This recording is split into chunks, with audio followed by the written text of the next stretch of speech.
성도 예수님. 아유, 더위 어떻게 지내십니까? 만만찮죠?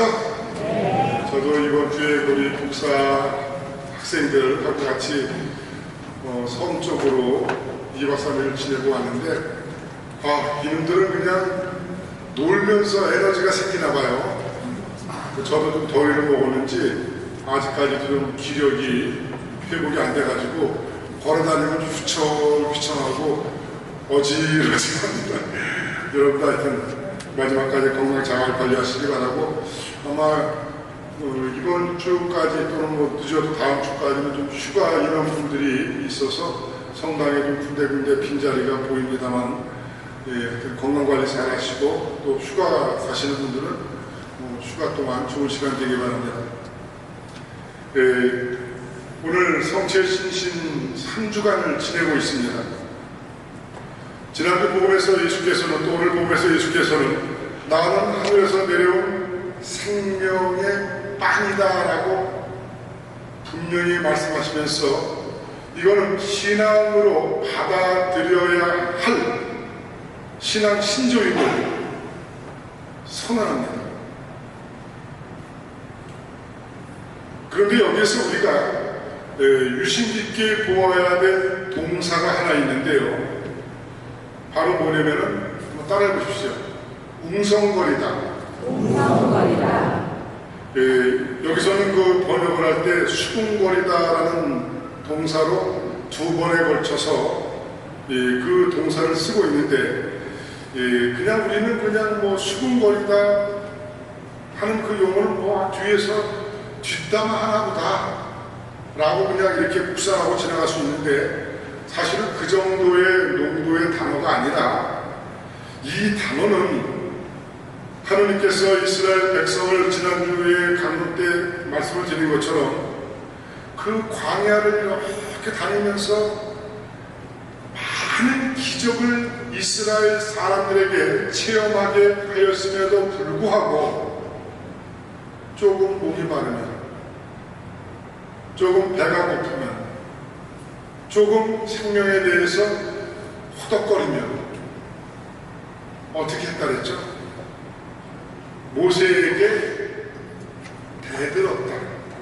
그리고 심한 경우에는 모세를 어떻게, 같이 한번 봅시다. 때려 죽이려 하였다. 근데 제가 이 부분을 여러분들 이렇게 걱정하시니까 여러분들 혹시 묻는데, 그게 그 안에서 어떤 사람을 이렇게 때려 죽이고 싶을 정도의 마음은 분노예요. 증오예요. 이해하시죠? 그 마음이 드는 거예요. 그러니까 하나님께서 뽑으신 선지자, 예언자, 그러니까 모세는 뭐 이런 표현이 좀 과한 표현이긴 한데 구약에 있어서는 메시아예요. 그래서 신약에 있어서 메시아, 다시 오시는 그분에 대해서 신약에서는 실질적으로 뭐라고 이야기할 정도냐면은 제2의 모세라고 말할 정도로 굉장히 중요한 분이라는 겁니다. 그런데 그 하나님께서 뽑으신 선지자 모세에 대해서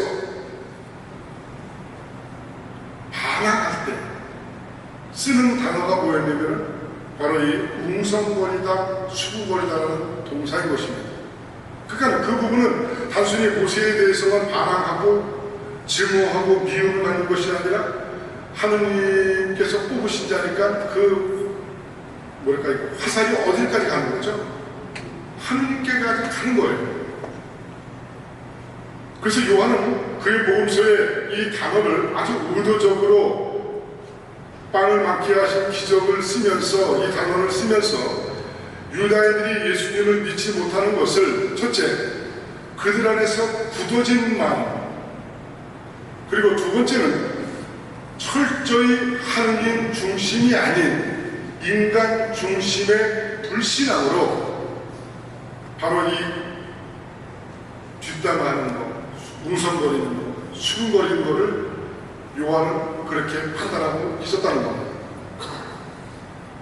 이에 대해서 예수께서는 그들에게 강하게 질책하면서 나를 보내신 아버지께서 너희를 이끌어 주시 않으면 그 누구도 나에게 올 수 없다라고 얘기합니다. 그 부분은 우리에게도 격려가 되기도 하고 또한 경고가 되기도 합니다.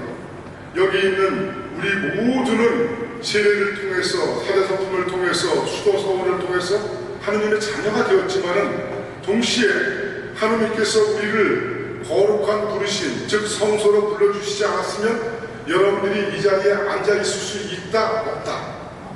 없다는 겁니다. 음식으로서 성체 성사에 관한 이야기는 오늘 첫 번째 독서에 암시적으로 내포되어 있습니다. 엘리야는 하나님께서 뽑으신 구약의 큰 예언자 중에 한 분입니다. 그런데 그렇게 선택받았던 엘리야였지만은 그는 하느님 제발 좀 놔주세요, 하느님 제발 저 좀 죽여주세요 라고 오늘 제2독서에 나와요. 왜? 예언자로 사는 게 너무너무 힘이 드는 거예요. 그래서 우리가 구약 성경을 볼 때 예언자들을 내용을 쭉 보면은 참 담대해 보이고 당당해 보이고 힘을 얻고 뭔가 멋진 그런 영웅적인 모습을 보지만은, 그러나 실상 대다수의 예언자들은 거의 다 외로웠습니다. 힘들었습니다. 그래서 차라리 하느님이 내 목숨을 빨리 걷어가 줬으면 하는 그런 소원의 기도를 바칠 정도로 힘이 들었습니다. 그걸 보면서 오늘 첫 번째 독서에 나와 있는 엘리야의 여행은 나그네 살이하는 마치 우리의 인생의 여정과도 같습니다. 인생 수레의 여행자인 우리는 어디에서 힘을 얻는가? 성체성사 신신주간 세 번째 시간을 지내면서 저는 사실 강론할 때 우리 교우들에게 가장 염려하는 부분 중에 하나가, 여러분 모두가 다 나하고 만났다는 이유 때문에 여러분들이 하느님의 대전 안으로, 그 천국 안으로 들어가기를 저는 가지고 있는 소박한 욕심이 있습니다. 소박하진 않죠, 별로. 근데 그 욕심마저도 저에게 없다면 내가 사목하는 보람이 없겠죠. 그런데 요즘의 시대를 지나가면서 우리에게 가장 지금 위기를 주는 것은 무엇일까라는 그런 고민을, 강론을 준비하면서 많이 하게 됩니다. 그 첫 번째 고민 중에 하나가 뭐냐면은, 우리도 알게 모르게 어떤 이데올로기에 갇혀 있는 것 같습니다. 뭐 쉽게 표현을 하면은, 보수적인 신문이나 그런 뉴스를 보는 사람들은 우리는 나도 모르는 사이에 그 보수적인 이런 프레임의 시각과 그런 우리의 생각에 갇혀버립니다. 마찬가지로 진보적인 그런 신문이나 뉴스에 접하는 사람들은 마치 그 길만이 온전하게 맞는 길이라고, 그 길이 아니면 다 나쁜 길이라고 아예 고정시켜 생각해버리는 그런 모습이 있습니다. 마치 이 모습은 고기를 먹는 사람은 고기를 먹는 그 마음과 그 눈으로 세상을 볼 수 있다는 겁니다.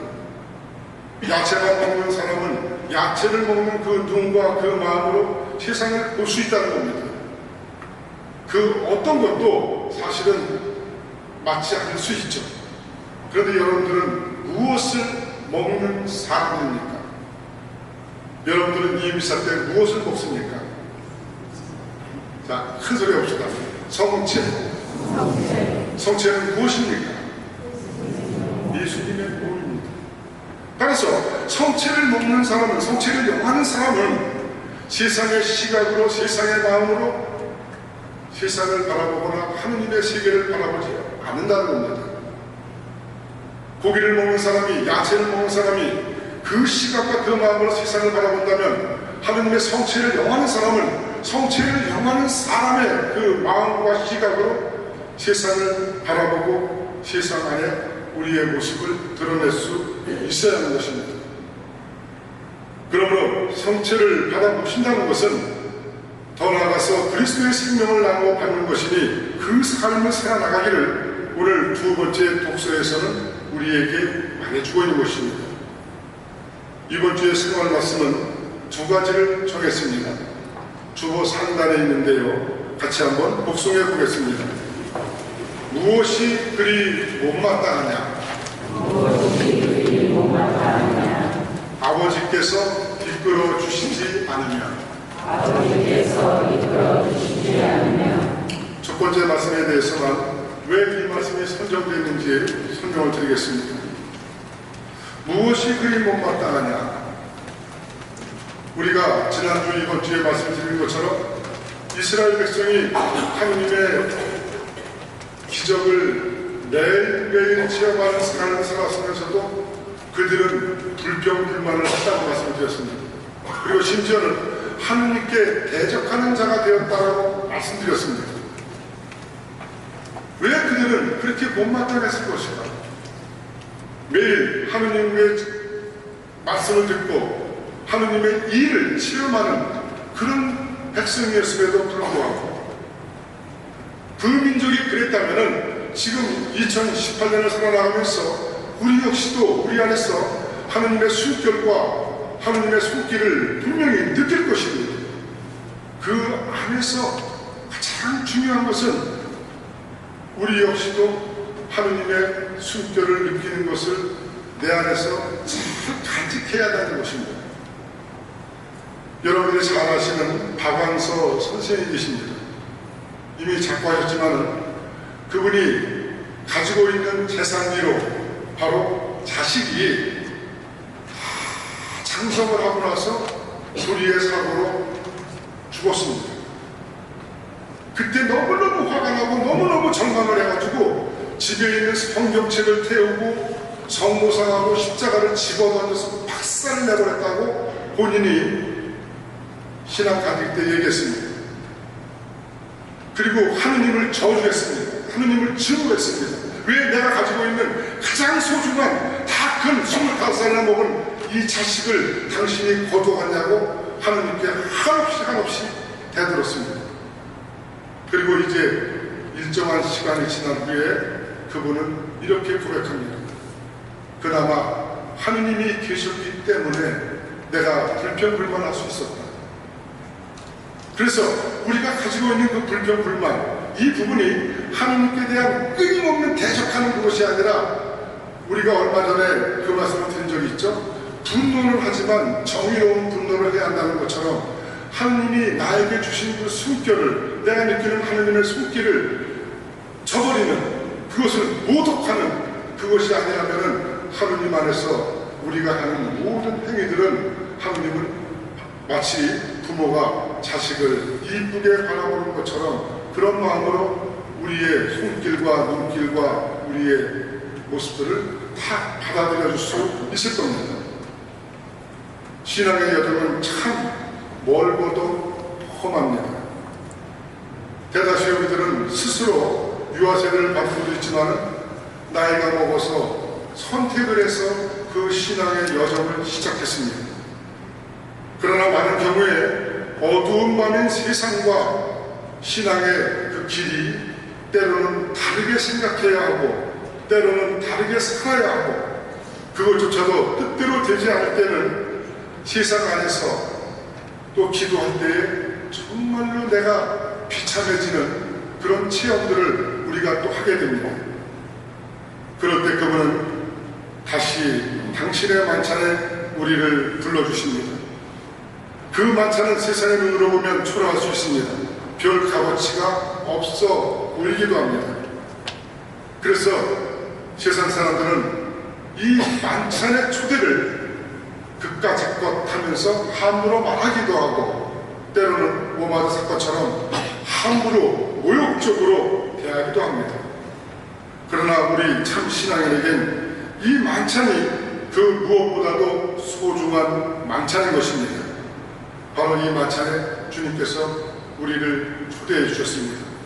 그리고 주님, 내 목숨을 제발 좀 걷어가 주십시오. 딱 예언자 못해먹겠습니다라고 지쳐서 이제 나무 밑에, 쌀인 나무 밑에서 잠깐 잠들었을 때 하느님께서 오셔서 이렇게 구운 돌에다가 음식을 만들어서 엘리야를 토박토박 깨웁니다. 오늘 첫 번째 독서의 말씀이죠. 그러면서 하느님이 그 눈길을 한번 여러분들 묵상을 해보시기 바랍니다. 이놈아, 마음이 고될 터이니 일어나서 내가 준비한 이 음식을 먹으려. 그리고 저는 이렇게 또 묵상했습니다. 이 말씀을 하신 다음에 나에게 또 우리에게 주님은 어떤 말씀을 해주실까? 우리 한번 같이 복습해 보실까요? 얘야, 늘 너와 함께 있어주마. 힘내렴. 세 번째 성체 신심 주간을 지내면서 성체는 교리적으로는 우리가 믿음으로 고백하는 또 받아들여야 되는 신앙 신조이지만 그 성체 성사를 통해서 교회의 핵심 중의 핵심인 이 신앙 고백을 통해서 성체는 우리에게 그러한 의미로 다가오는 것입니다. 이번 주일을 지내면서 에베소서 5장 1절의 말씀처럼 이 성체를 향하며 하느님의 사랑받는 자녀답게 우리 모두 하느님을 닮도록 합시다. 아멘.